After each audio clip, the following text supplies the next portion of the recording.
commencer avec vous, Isabelle, histoire de poser les termes, comme disent les jeunes d'aujourd'hui. Vous réfutez... Alors pardon, je vais vous présenter chacun. Excusez-moi, Jean-Luc Moudin, vous êtes maire et président de Toulouse Métropole.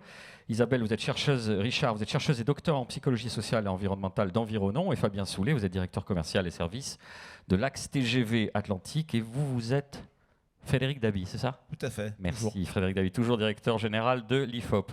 Je vous taquine Frédéric. Justement, vous allez voir qu'on questionne les choses, c'est-à-dire que vous, Isabelle, réfutez le terme d'acceptabilité. C'est pas le bon terme, on se trompe depuis le début. Ouh là là, on est mauvais élèves. Oui, c'est vrai que c'est des termes sur lesquels on travaille depuis quelques années. En fait, la sémantique est importante quand on veut justement faire passer des changements et du coup obtenir l'adhésion du public.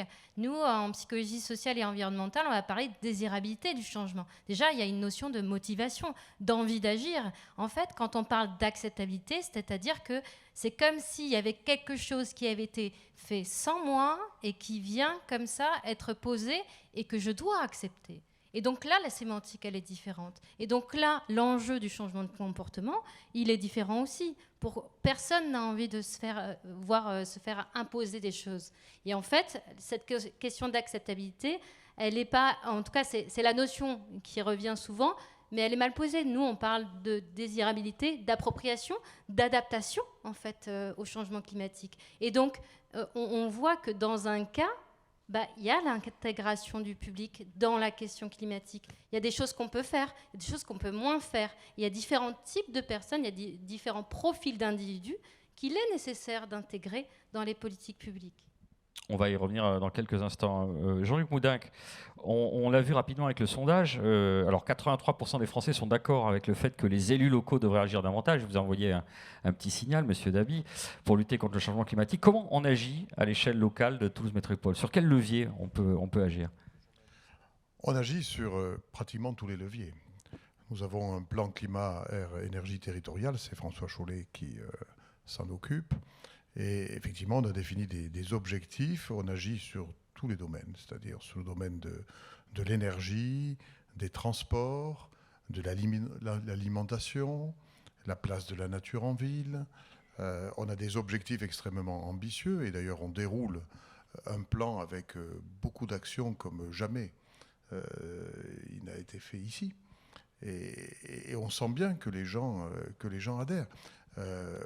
On a... En plus de tout ce qu'on a prévu, on a eu l'idée de lancer un défi aux citoyens. On leur a dit, donnez-nous vos idées pour votre quartier, pour le transformer, parce que les experts de votre quartier, c'est vous. Donnez-nous vos idées pour le transformer justement dans une optique de mutation écologique. Et on a eu une adhésion formidable à tout ça. On a eu un nombre de participants à cet appel à idées record.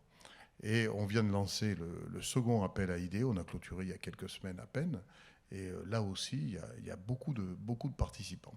Ce qui veut bien dire, et moi j'y crois beaucoup, que le rôle de la collectivité, c'est d'être, je dirais, entraîneur, c'est d'être leader, de montrer le chemin, de donner des objectifs, de développer des politiques publiques ambitieuses et fortes, mais dans le même temps, de dire aux gens, vous aussi, vous avez des choses à faire, vous aussi, vous avez des choses à changer.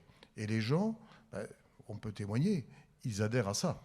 Et effectivement, je pense qu'ils ne comprendraient pas qu'on leur dise, on va voir, et que la collectivité reste au bord du chemin. Bon, en réalité, c'est inconcevable.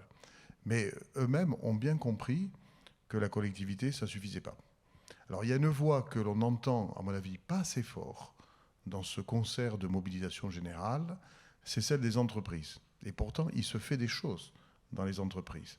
Et moi, je serais preneur, surtout dans une métropole aussi dynamique économiquement que Toulouse, que les entreprises elles-mêmes, directement, prennent davantage la parole. Elles font des choses, évidemment.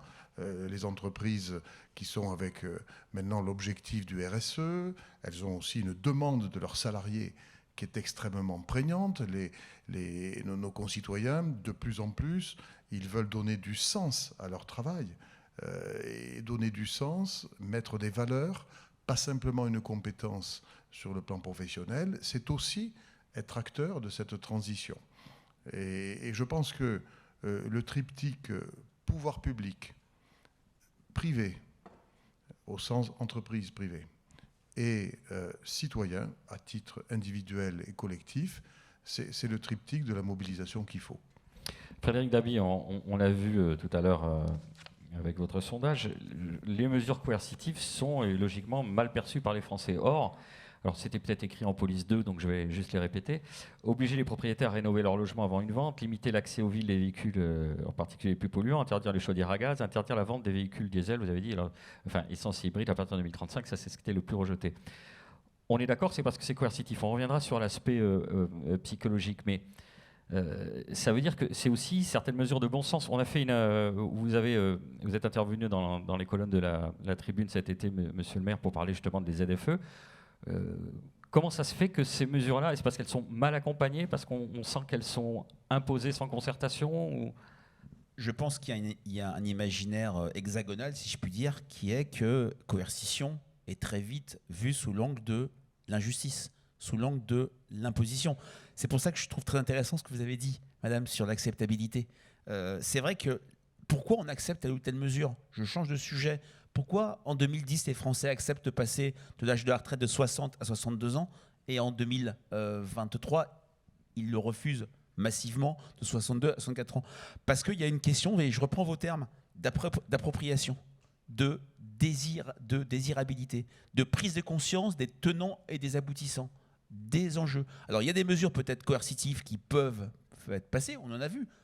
Les propriétaires, c'est quand même 57% qui considèrent que les propriétaires doivent faire des efforts pour rénover leur logement, alors qu'on voit ça et là leurs difficultés, la difficulté aussi pour eux de vendre leur logement, la difficulté d'investir, mais il y a l'idée d'intérêt général et l'idée que ça a un sens, puisqu'on le voit dans le sondage. Ce sondage, ce n'est pas la vérité, ce n'est pas le réel, c'est une perception, c'est un ressenti du réel. Et qu'est-ce qu'on voit? Le réchauffement climatique est là et il y a une inquiétude, une éco-anxiété très forte.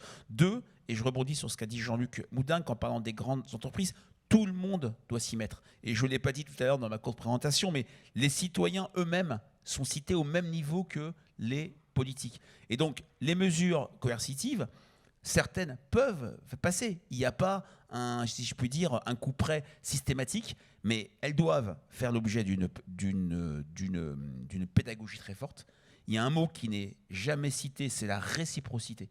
C'est-à-dire que oui, mesures coercitives pour les uns, et en réciprocité, ça améliore les choses pour l'intérêt général, et l'acteur qui demande ça, c'est-à-dire l'État, fait l'effort lui-même, tout ça s'inscrivant dans un cap et une vision. On n'est pas souvent là, notamment pour des mesures coercitives récentes.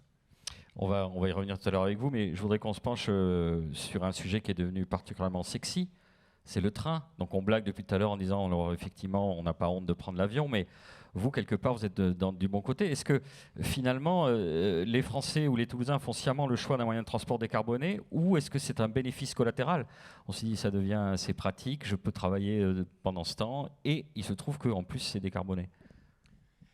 Écoutez, je pense qu'il y a les deux choses qui jouent, en fait, pour être clair. Tout d'abord, notre optique, hein, c'est pas la honte de prendre l'avion. L'avion est nécessaire dans plein de situations. En vérité, les différents modes de transport sont complémentaires. Par contre, ce qu'on voit qui se développe, il y a une fierté de prendre le train qui arrive. Et ça, c'est quelque chose qu'on observe dans nos études de façon claire, et c'est dû en grande partie à cette prise de conscience qu'on fait un petit pas en plus pour la planète quand entre guillemets, on fait un choix, et surtout quand il est contraint en fait de prendre le train. Donc ensuite, effectivement, on doit jouer sur deux choses. Il y a un sujet qui est la pédagogie, en fait, parce que globalement, tout le monde se dit que le train, c'est bien, mais on n'a pas toujours les bons ordres de grandeur en tête. Si je prends l'exemple, par exemple, sur cette route-là, cette relation entre Toulouse et Paris, et qu'on compare les émissions carbone des différents modes, eh bien, en fait, les émissions carbone train, c'est 55 fois moins sur Toulouse-Paris en TGV que le même trajet en avion. Si on compare à la voiture, c'est 25 fois moins. Et si on compare même à une voiture électrique, et ça, il y a beaucoup de pédagogie à faire, parce qu'il y a plein de gens qui pensent que la voiture électrique, en fait, ne pollue pas. Et je pousse un petit coup de gueule, par ailleurs, dans des pubs qu'on voit de constructeurs automobiles qui nous expliquent qu'il y a 0 émission carbone en voiture électrique, ce qui est évidemment vrai si on parle des émissions directes, mais ce n'est pas comme ça qu'on compte. Évidemment, l'électricité, il faut la produire, et dans le lieu de sa production, il y a de l'émission carbone. Donc même en voiture électrique, si on compare TGV, voiture, on est à 12 fois moins. Donc il y a cette notion de pédagogie à faire, et plus on le fera, plus je pense que chacun va se dire, eh bien en fait, dans une situation où je n'aurais pas pris naturellement le train, ça vaut peut-être le coup de faire un petit effort en plus. Oui, alors cette question, c'est ça. Mais chacun juge en fait. Mais comment est-ce qu'on change nos réflexes de mobilité? Parce que si on prend l'avion depuis 20 ans, on a une forme de sécurité psychologique, ce que vous me disiez quand on a échangé. Comment on fait basculer voilà, pour se dire, maintenant je vais quand même tenter le train, même si c'est plus long, même si c'est dans la perception. Hein. Alors, il y a plusieurs choses en fait. Il y a en fait dans ce désir de train, il y a plusieurs paramètres. L'argument écologique vaut, mais en fait le premier critère que les gens prennent, c'est le prix. Donc ça restera toujours le critère numéro 1, c'est normal. Alors on le travaille sur les TGV Toulouse-Paris. En particulier, vous savez, on a un TGV qui s'appelle TGV Ouigo, qui est un TGV low cost, on va dire, pour le labelliser comme ça. Il y en a 2 par jour, chaque jour, entre Toulouse et Paris sur les 7 relations. Donc c'est quelque chose qui nous permet de travailler le prix. Et puis, il y a, au-delà du prix, le désir de train, c'est la qualité de service qu'on peut offrir. Alors on s'y attelle, on essaie de le faire le mieux possible. Je suis sûr que vous avez tous des histoires de voyage en train qui étaient super, qui se sont passées bien. Vous en avez d'autres, j'en suis sûr, où ça s'est passé moins bien. Moi, je cherche l'option wagon sans enfants en bas âge, c'est possible? Alors c'est un peu antisocial ce que je dis, mais voilà, si ça existait, je serais prêt à payer. Eh bien, ça tombe bien.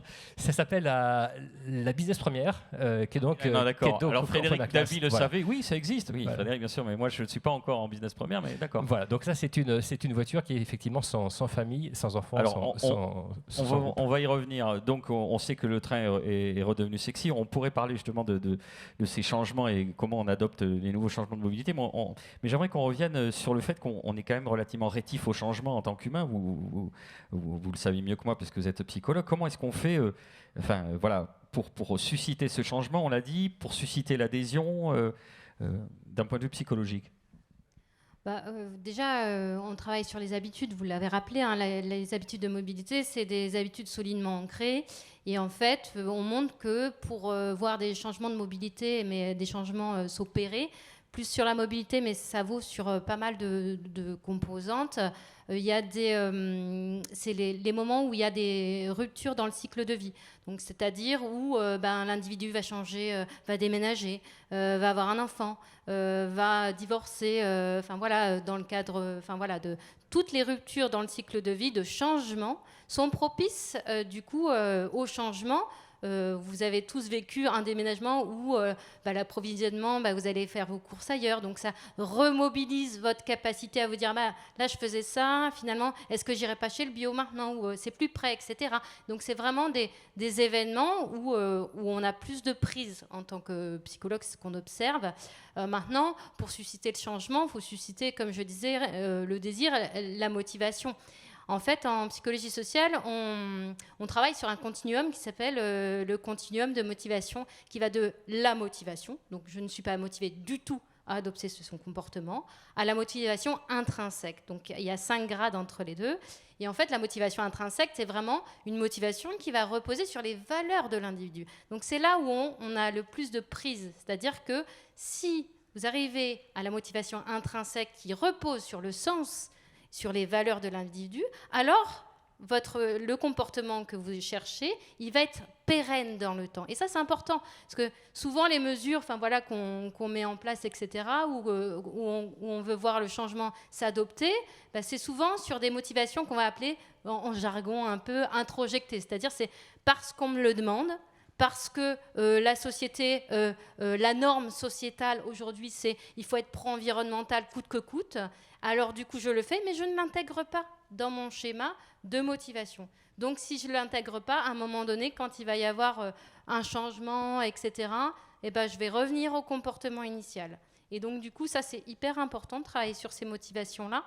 Et les motivations, elles viennent aussi d'un modèle, vous l'avez rappelé, un modèle politique, un modèle de motivation politique aussi, un modèle justement qui montre qu'il y a une confiance dans la politique et la politique adopte ce genre de comportement. Et donc du coup, moi j'ai confiance dans mon élu, j'ai confiance dans les autorités et donc je vais adhérer à ça. Et ça, c'est vraiment des choses qu'il faut travailler parce que ce qu'on observe à l'échelle nationale, et c'est pas moi qui le dis, c'est Jean Jouzel, c'est que du coup, il y a une dichotomie entre d'un côté des actions, des lois climat et résilience, des lois Egalim, etc., qui s'accentuent, qui s'accélèrent, et d'un autre côté, voilà, un portage qui n'est pas forcément suffisant parfois par rapport aux enjeux climatiques qui sont aujourd'hui demandés et qui ont été inscrits dans des engagements politiques. Est-ce que pour susciter l'adhésion, est-ce qu'on peut avoir d'autres types de leviers? J'imagine qu'au niveau de Toulouse Métropole, si on veut s'engager à agir mieux, il peut y avoir des aides. Pardon de venir sur ce terrain, mais c'est un exemple de motivation, des aides à la transition écologique. Oui, parce que quand on parlait d'acceptabilité ou de désirabilité, j'avais envie de vous donner un autre terme encore, le terme soutenabilité. Et moi, ce qui me préoccupe quasiment en permanence, comme maire de cette ville et président de la métropole, lorsque je pousse les feux avec mes collègues sur la transition écologique et énergétique, j'ai toujours ce réflexe, est-ce que tout le monde peut suivre? Et comme je connais bien Toulouse, je sais que tout le monde ne peut pas forcément suivre. Et on a mis en place, au tout début du mandat, dès octobre 2020, une batterie de mesures financières pour que justement le désir soit financièrement soutenu. Et on a couvert un champ très très large. Et quand on compare avec les autres métropoles, on peut dire qu'on est en tête sur beaucoup de sujets. À l'heure qui est, on a distribué pratiquement 15 000 primes pour plus de 9 millions d'euros sur des aides aussi diverses que des aides à la mobilité, changer son véhicule vers un véhicule propre, le vélo électrique, des aides à la transition énergétique, les panneaux photovoltaïques chez soi, dont parlait Jean-Louis Etienne tout à l'heure, des aides à l'audit énergétique de sa maison ou de son entreprise. On a ouvert ici, il y a un petit peu moins de 2 ans, une maison de l'énergie avec des conseillers qui donnent des conseils personnalisés à chaque personne. Et quand je dis personne, c'est le foyer, la personne, mais aussi c'est l'entreprise. Et d'ailleurs, on a doublé le nombre des effectifs tellement la demande était forte. On a même créé une prime pour réparer sa petite électronique, n'est-ce pas, plutôt que de toujours consommer et consommer plus. Voilà. On a donc mis en place tout cela. On a une aide qui est plus ancienne, par contre, qui consiste à aider au compostage. Le compostage, alors là, avec des composteurs qui sont pas gratuits, mais je crois qu'on les fait payer 15 €, quelque chose comme ça, et on a plus de 30% des foyers qui sont équipés. Voilà, donc effectivement, on a développé toutes ces aides-là. Sur les ZFE, par exemple, effectivement, moi j'ai alerté le gouvernement il y a 2 ans, au nom de mes collègues. Typiquement, c'est intéressant parce qu'on voit que c'est rejeté. On sait que c'est du bon sens. Oui. Il y aura une adhésion globale, mais visiblement, dans la mise en place, il y a un problème d'adhésion. Oui, il y a eu un problème d'adhésion parce que c'est tombé comme ça et parce que beaucoup de gens se sont dit nous sommes exclus. Nous sommes exclus et nous avons un vieux véhicule et on n'a pas les moyens à la fin du mois de se payer un véhicule propre. Et les aides, elles sont extrêmement hétérogènes. Quand vous regardez les aides de l'État, l'aide de l'État pour le véhicule électrique, c'est possible, mais à condition de ne pas gagner plus de 12 000 € par an. Donc vous imaginez bien que il y a vraiment des Français qui ont des moyens limités, qui ne sont pas les plus pauvres, mais qui ont des moyens très limités.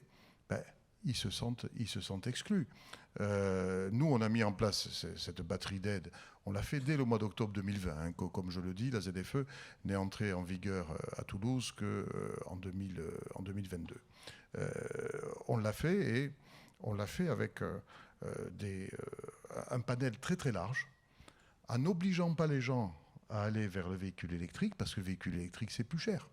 Et donc nos primes, c'est pour le véhicule électrique, pour le véhicule thermique, pour le véhicule neuf, pour le véhicule usagé, pour le vélo. Autrement dit, on a voulu laisser aux gens le choix d'y aller, et d'y aller à leur rythme.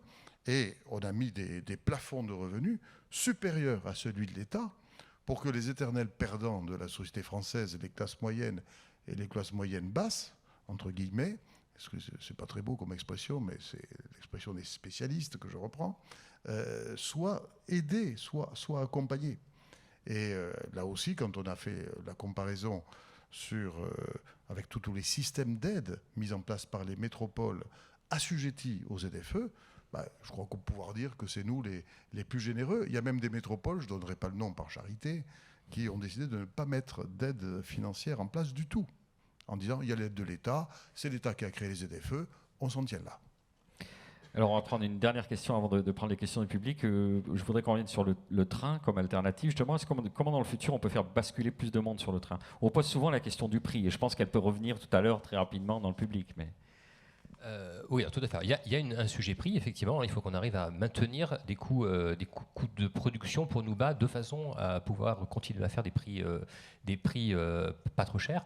Alors, c'est pas simple. Hein. C'est pas simple parce qu'il faut savoir que quand un train circule, il faut qu'il paye un péage en passant sur les voies. En moyenne, en France, 40% du prix du billet, en moyenne, c'est le péage. Et en fait, entre Toulouse et Paris, entre Bordeaux et Paris, c'est même plus...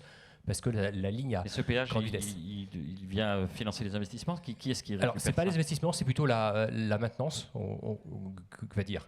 Mais si vous voulez, le prix du péage, c'est la résultante entre ce que l'État va payer pour l'infrastructure chaque année et puis le reste du coût. Il se trouve qu'en France, on a vraiment les péages parmi les plus chers d'Europe, beaucoup plus chers qu'en Italie, qu'en Espagne, qu'en Allemagne. Donc ça structure le prix et c'est une raison qui fait que nous, il faut qu'on ait des coûts de production toujours plus faibles, en fait, parce que de toute façon, la moitié du prix, c'est de l'argent qu'on ne voit pas, en fait. Donc on a cet effort-là. On a un effort toujours qui est constant sur la qualité de service à améliorer à bord. On a mis il y a quelques années par exemple le Wi-Fi à bord. On rénove des rames. On a des rames très très modernes sur Toulouse. On a commandé 115 rames encore plus modernes qu'on appelle le TGV-M. À Alstom, elles vont arriver à partir de 2025. Et puis je dirais, et c'est difficile en étant dans cette ville de ne pas évoquer ça, il y a des projets, alors ce ne sont pas des projets SNCF en soi, ce sont des choix des pouvoirs publics, des métropoles, conseils régionaux, de pouvoir construire donc une ligne à grande vitesse entre Bordeaux et Toulouse. Alors évidemment, avec un Toulouse-Paris en 3h10, hein, c'est ce qui est projeté, ou un Toulouse-Bordeaux en 1h05, c'est sûr que ça change la donne et que ça va forcément amener beaucoup plus de gens à prendre le train en loisir, en voyage d'affaires aussi, parce que là, on va devenir ultra compétitif en temps de parcours. Et donc ça, c'est pas notre projet à nous, mais c'est une très bonne nouvelle pour le train et donc par ricochet pour le bilan carbone de la mobilité à partir de Toulouse. Allez, je vous propose qu'on découvre ensemble les questions que vous nous avez posées. 2021, alors je crois que c'est un peu technique, 90% des maîtres d'œuvre n'ont pas pris en compte la RE 2020 pour leur projet bas carbone bâti études. Comment la ville peut-elle mieux les impliquer dans les projets publics et privés? Bon, tranquille ça, monsieur Moudin, ça c'est... Finger in the nose. Alors, la RE, la réglementation énergétique 2020, les projets bas carbone bâti études. Oui... Maître d'œuvre non pas. Je sais, qui peut répondre à ça? Non, pas parce que franchement, je découvre ce chiffre. Hein. Moi, je n'ai pas Je n'ai pas ce chiffre d'accord. dans les informations qui me remontent, notamment sur les permis de construire. C'est... voilà.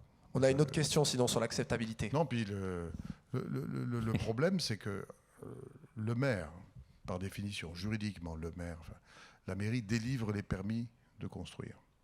Mais elle n'a pas la mission de vérifier l'application de cette norme-là. Elle ne l'a pas. Question suivante. Quels sont les exemples de réussite en matière d'acceptabilité des changements de comportement? Alors ça, c'est peut-être pour vous. Pardon? Eh bien, allez-y, Frédéric, il y en a aussi. Il y en a un qui a trait à notre sujet, hein, le tri des déchets. Les premières enquêtes éco-emballage dans la fin des années 80 montraient une réticence très forte de l'opinion sur le mode à quoi bon? Est-ce que faire ce petit geste peut améliorer les choses? Avec ce registre, messieurs les Anglais tirés les premiers, c'est-à-dire quand les grands industriels font des efforts, on le fera, on voit qu'avec du temps, avec de la pédagogie, avec, comme vous le disiez, une appropriation, c'est maintenant quelque chose de complètement naturel, à tel point que les études d'impact d'éco-emballage se sont très fortement raréfiées. Oui, je suis assez d'accord. D'ailleurs, nous, on avait fait des programmes de recherche qui s'appelaient Sensi Gaspi sur le gaspillage alimentaire. Et en fait, on s'est aperçu que les gens adhéraient tellement qu'il y avait un lien vraiment entre gaspillage alimentaire et au-delà, zéro plastique, zéro déchet, etc. Et qu'en fait, c'est plus large que ça. C'est-à-dire que l'individu, il est consistant. Il a besoin de consistance, en fait, pour s'engager dans des actions.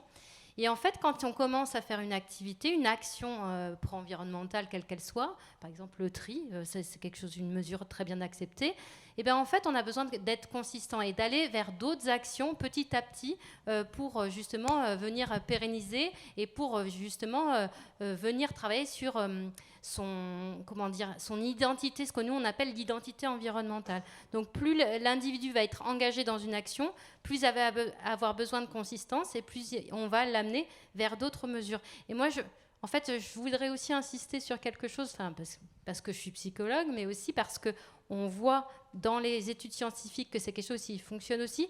On travaille plus sur l'émotion, en fait, sur la capacité de l'émotion collective à générer des comportements positifs. C'est-à-dire qu'en fait, on est très individualisé, comme vous l'aviez mentionné tout à l'heure. On est très dans des choses du pour soi, de l'entre-soi, etc. Mais en fait, il y a vraiment des études qui montrent qu'on est des êtres sociaux, des êtres régis par des émotions, et que si on capitalise sur ces émotions collectives, partagées collectivement sur des gestes comme ça, eh ben on a de fortes chances de voir de l'adhésion. Merci, on va prendre une autre question.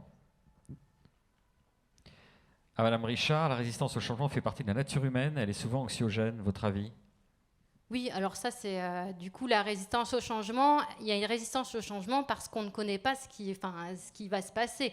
Et donc, du coup, en fait, c'est tout l'enjeu de l'accompagnement des populations. C'est-à-dire qu'on va essayer de programmer, en tout cas d'aider le cerveau, parce que notre cerveau, et puis aussi le comportement, à envisager le futur désirable de l'individu, à se projeter. Parce qu'en fait, ce qui fait défaut aussi dans cette perspective du dérèglement climatique, c'est à la fois, le cerveau n'est pas capable d'imaginer ce que c'est percevoir le changement climatique quand il n'est pas localisé, quand il n'est pas territorialisé, quand on parle de choses qui sont très loin, c'est difficile.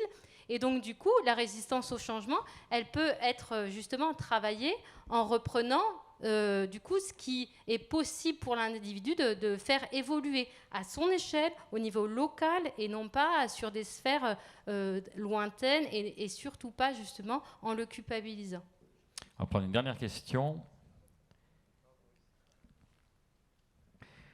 Ah, on me fait signe que non, on me fait signe, des grands signes avec une croix comme ça, comme si le temps était écoulé. Merci et bravo à nos 4 invités.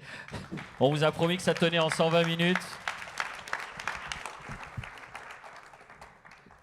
On pose à présent la question qui fâche. Combien va nous coûter le réchauffement climatique? Voici Pierrick Merlet et ses invités, François Chollet, Gabriel Collettis et Caroline Tourelle, sous vos applaudissements, mesdames, messieurs.